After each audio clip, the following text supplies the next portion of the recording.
ito, muntik na magpang-abot itong dalawang senador, si Zubiri at si Cayetano. So panoorin natin ito, mga kababayan. Isang like lamang po bago natin yan simulan. Kung naka-like na po, let's go, simulan na natin. Under the rules, you have 1 day. No, don't give me that. Don't finish it then, pare. Pag lugar mo, ilang beses ka nakiusap sa akin eh. Huwag mo ako sigawan. Ilang beses ka rin nakiusap hanggang doon na. Nag-abroad ka ba eh. Anong gusto mo? Anong gusto mo? Saan na? Anong gusto mo? Ayan kitang-kita ninyo sa video na talagang mainit po ang ulo nitong dalawang ito, no? So tuloy natin. Bukta na, sindak ka na sindak dito eh. Bakit? Sisigawan mo ako ng pakialam mo. Wala akong pakialam sa boto doon. Ang tapang pala nito ni Alan Peter Cayetano, no? Tingnan nyo, talagang nag-alboroto. Pareho silang matapang. Sinabi mo yun, just Interest mo lang iniisip ko eh. Gusto mo ipapa-50, ano mo kami? Sabi ko sa'yo, sabi ko, pare, baka pwede makiusap. This is too important. Under the rules, you have 1. Yan. Ayan ano masasabi ninyo? Ito, inuna na natin to kasi sobrang init po ng issue na ito, no? Sa dalawang ito. So, ayan alam nyo, para sa inyo, anong tawag dito? Ano nga masasabi ninyo dito sa dalawang ito? Sobrang tatapang no? Pero alamin natin kung bakit nga nagsimula itong ganitong away nilang dalawa. Panoorin natin ito kung bakit nagsimula itong away nila. Saglit lang. Eto, dito nagsimula yon. Teka. Nawala eh. Eto, dito nagsimula yon. So, panoorin natin itong video na to kung bakit nagsimula at nagkagirian itong dalawang magkumpare. Muntik na magsuntukan yung dalawa na yun eh. So, ito, buti hindi natuloy, no? At dapat nga natuloy nang makita ko sinong mas magaling. So, panoorin natin ito. So this is not a simple resolution. And I was a majority leader, like you've been also a minority leader. I believe I'm a majority leader. And the concurrent resolution has a force of before the Supreme Court came out with the decision that it doesn't have a force of law, but it used to have a force of law. So ang question ko lang dyan, Mr. President, is with due respect to him, I know it's a local issue. I know it's a local issue, and it's important to you guys. And I don't want to disenfranchise anyone. Ang akin lang sana, explain sana sa amin ano itong pag-usapan natin. Yun lang. And I asked a colleague who represents particularly you before these 10 EMBO barangays, I asked her, and she also doesn't know what's going on. Due courtesy lang ba? Sort of some respect and due courtesy. Mr. Senate President, Shoutout po muna kay Sir Alberto Gemini. Shoutout po sa inyong mga sir, no? For that, am I correct that the former Senate President wants to move that we suspend the consideration of this concurrent resolution and discuss it tomorrow? If yes, then may I make a Yeah, Mr. President, my question, first of all, I don't know anything about this bill. Nothing. It just came out of the air. So this is a Senate concurrent resolution. This is not a simple resolution. And I was a majority leader, like you've been also a minority leader. I believe I'm a majority leader. And the concurrent resolution has a force of before the Supreme Court came out with the decision that it doesn't have a force of law, but it used to have a force of law. So ang question ko lang dyan, Mr. President, is with due respect to him, I know it's a local issue. Shoutout po kay Sir Reynaldo Andal. Nakakahiya lang. I know it's a local issue, and it's important to you guys. And I don't want to disenfranchise anyone. Ang akin lang sana, explain sana sa amin ano itong pag-usapan natin. Yun lang. And I asked a colleague who represents particularly you before these 10 EMBO barangays, I asked her, and she also doesn't know what's going on. Due courtesy lang ba? Sort of some respect and due courtesy. Yun lang akin, Mr. President. I have, again, if I raised my voice, it's because, it didn't have to go that way, and I apologize if I raised my voice. Okay? Ang akin dyan, if it will help you, maybe we can pass this, we can take it up tomorrow. Ang akin lang naman dyan is nabigla ako, dahil nasa taas nga ako, at biglang may concurrent resolution about these barangays. Wala naman sa agenda today, Mr. President. So, my appeal to the good gentleman is give us time to at least explain to us what it is all about. We have no caucus. We've never had a caucus since I asked for one in the beginning of the incumbency of the good Senate President. So I don't know. If we had a caucus, you could have raised it there and said, this is a very simple piece of resolution. Nobody's going to get affected. We're going to get them to vote at least in these elections. If I was told that, then I would have no problem. Pero biglaan eh. Ngayon ko lang nakita yung document here, just now, when I went down. So, that is all I'm asking because we're not the house of, we don't want to be like other establishments na, ano lang tayo, in the midnight hour, we're passing measures. No, we're not like that. Senator Pia Cayetano knows that. That's her pet peeve. She doesn't like to pass things in the middle of the night when nobody's around. I know that because we have traditions, and it's a time-bound tradition. So mine is that I'm not even asking anymore. I'm not raising a point of order because our agreement in the past is that we will take up on the floor what is the agenda for the week. And this is not even in the agenda for the week kasi bago lang to. And I understand kung bago lang to because of the lateness of the hour, meaning the lateness of the session, and this might be able to help Senator Cayetano. But we have another session tomorrow, Mr. President. So there should be no problem. All we need to know is just understand what is this all about? How can we help you? Ayoko din ma-disenfranchise sila eh. Ayoko din, Mr. President. Yung mga taga-Tagig at sa Embo Barangays. Ang gusto ko lang sana is just explain to us what is this all about. Because this is a concurrent resolution. If it was a simple resolution saying that the Senate would like the COMELEC to recognize these Embo Barangays and come up with this procedure, wala po akong problema, Mr. President. But this is a concurrent resolution, which is a tad higher, a notch higher in terms of implementation and validity. Yun lamang po, Mr. President. No offense, Matt, to my dear colleague. I know it means a lot to him. I'm not here to stall, and I'm not here to disenfranchise anyone. Yun lang po, Mr. President. Yung akin lang, sana ma-explain lang sa amin. And with due respect, we're all elected senators here. I will not pass a measure na hindi ko papadaanan sa inyo or to anyone, in fact, without going through the motions. Yun lang po, Mr. President. Yun lang request ko. It's just a simple request that tradition should be followed, at least to explain to us, at least come up with an interpellation on the measure on this particular concurrent resolution. Because even with simple resolutions, we have periods of interpellation. We have period of amendment in simple resolutions, lalo na concurrent resolutions. So yun lang po ang request ko, Mr. President. Thank you. Mr. President, let me just state Before the Honorable Cayetano responds with his manifestation, Chair would like to place on the record. Number one, as correctly pointed out by Senator Zubiri, this is a concurrent resolution, and by virtue of the Supreme Court decision, is no different from an ordinary resolution. Hence, it does not have to go through 3 separate readings on 3 separate days. Number two, we did give due courtesy to Senator Nancy, even if this involves barangays that are no longer part of Makati, but because the chair thought it used to belong to Makati, we cleared it with her. I don't know if the statement of the gentleman was stated on the record that we consulted their administrative staff. The answer is no. We consulted the chief of staff named Christine and her head of legis named Isa, who according to them consulted the good senator about it, and the response was, she can confirm or deny the same tomorrow, it has nothing to do with Makati because it has everything to do with Taguig. Hence, we proceeded and clarified it with the minority leader, with the indulgence of the minority leader, given the urgency of the matter as raised by Senator Cayetano. Just to place that on the record. Senator Cayetano. Yeah, is Mr. recognized. President, thank you for clarifying that because I just like to put on the record, this is my 3rd term as a senator. I've been a majority leader, minority leader. Never po ako nagpalusot ng kahit anong bill sa kahit anong oras. I know my responsibilities here. I know the rules. Lahat naman tayo hindi perfect. Siguro ilan lang sa kwarto na to and mostly they're from the staff ang memorize ang rules, no? Kaya nga makikita ng mga taong nanonood ngayon, lumalapit pa kami dyan sa harap or dito sa gilid sa staff kapag ka magtatanong sa rules because may precedents yan, rich na yung history. Now, we did not violate the rules because the joint resolution, the concurrent resolution was filed yesterday.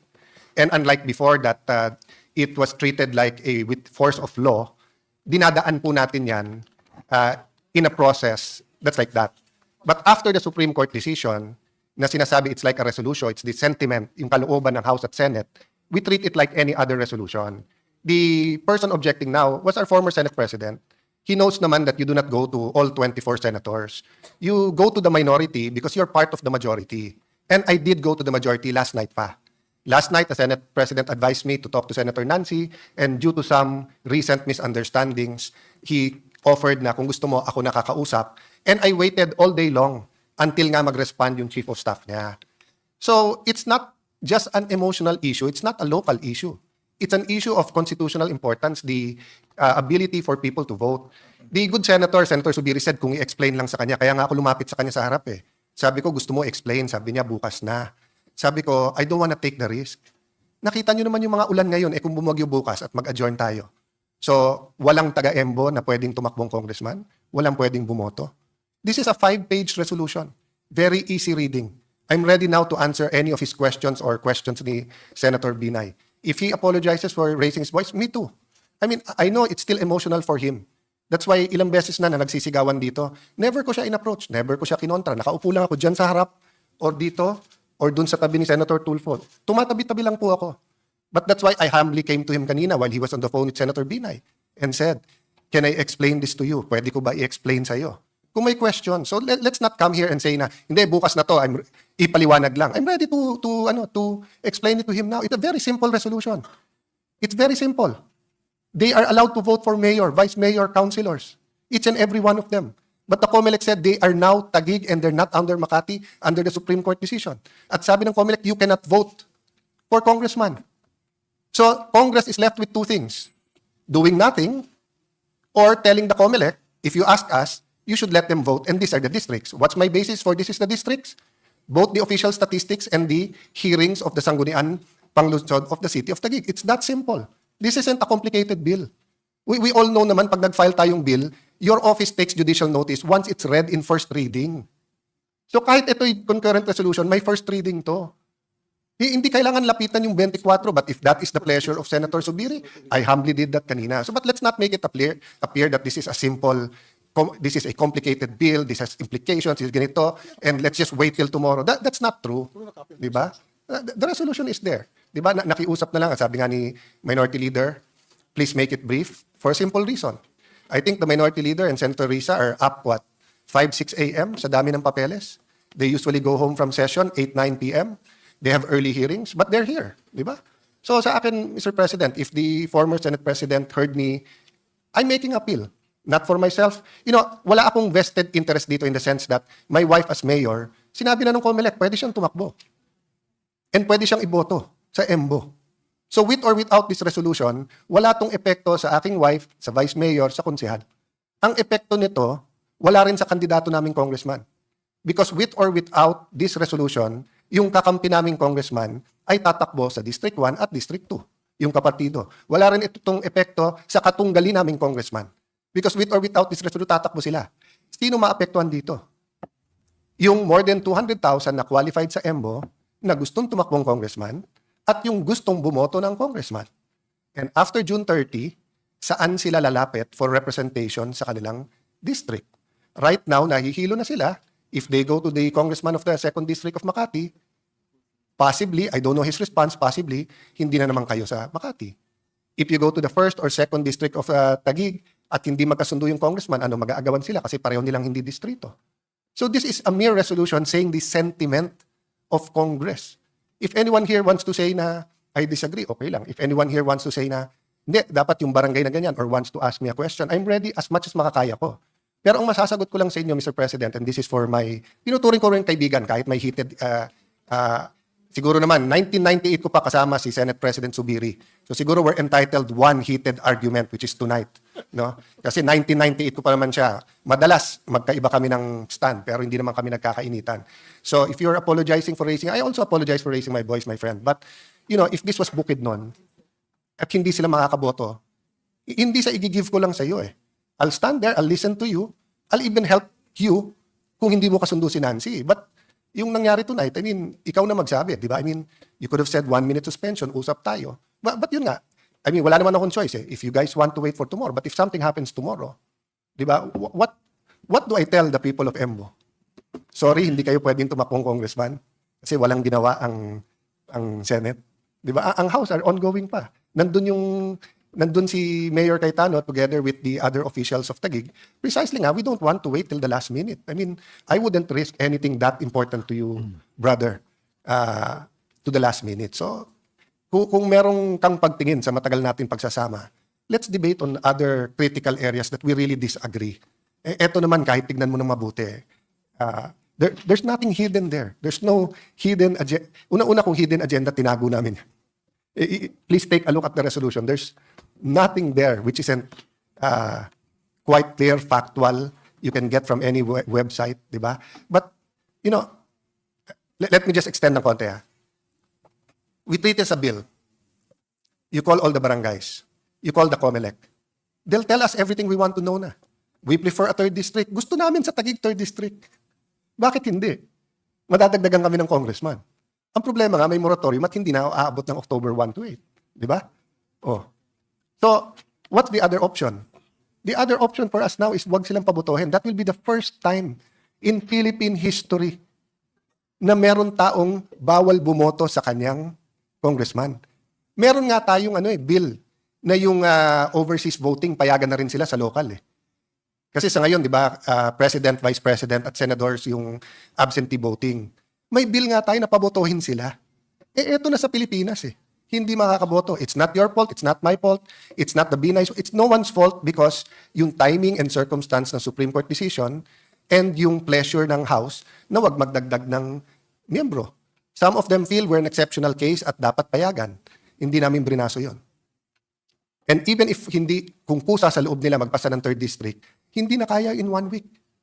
What will we do? Pipilitin natin by December or January na magpasa ng 3rd district. In the meantime, all the candidates in that area will know what to do. There will be no discussion on the issues, whether local or national. Diba?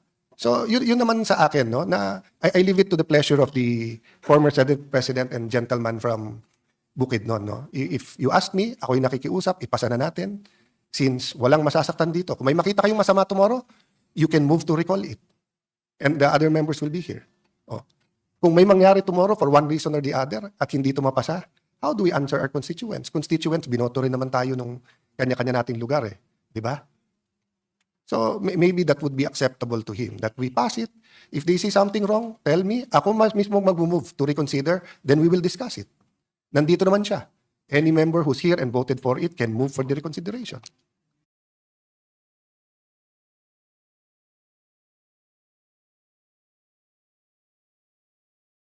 Sa ibang balita, Hello, San. Ayan. Tapos na dito. Teka lang ha. Doon na, natapos yung ating video about on.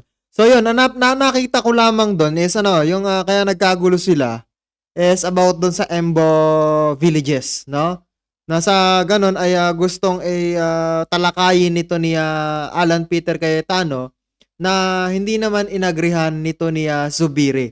Kaya yun, nagkapang-abot itong dalawa at hindi sila nagkaintindihan. Pero bagaman, no, sa pangyayaring iyon ay nagkahingian po ng tawad. So panoorin natin yung paghingi ng tawad ng dalawa. So Mr. meron din. President, my question. Teka lang First of all, I don't know anything about this bill. Nothing. It just come out Saglit of lang the... Ito, after kasi ng inita na yan, no, nagkahingian ng tawad. So panoorin natin. Itong dalawang ito,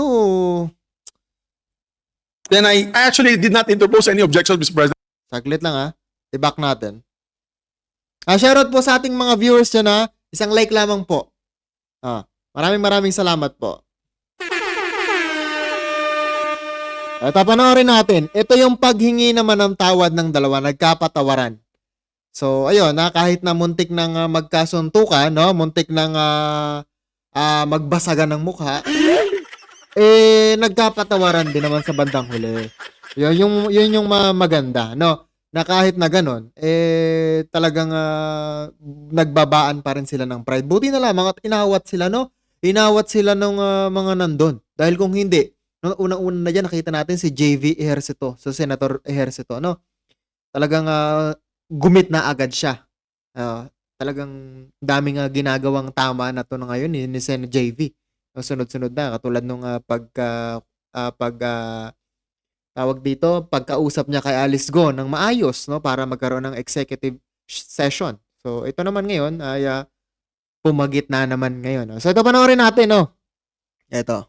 Go. Then I actually did not interpose any objections, Mr. President. I just wanted to, for the good gentleman to clarify with me what this concurrent resolution is all about. That's all, Mr. President. Sir And President. I interpose no objection. So, President, just for the record, sa elevator lang, nagyayabang ako sa staff ko. Sabi ko, sa lahat ng Cayetano, ako pinakamalamig ulo. Kasi mainit na ulo ng Malamig pa yung ulo nung time na yun, ha?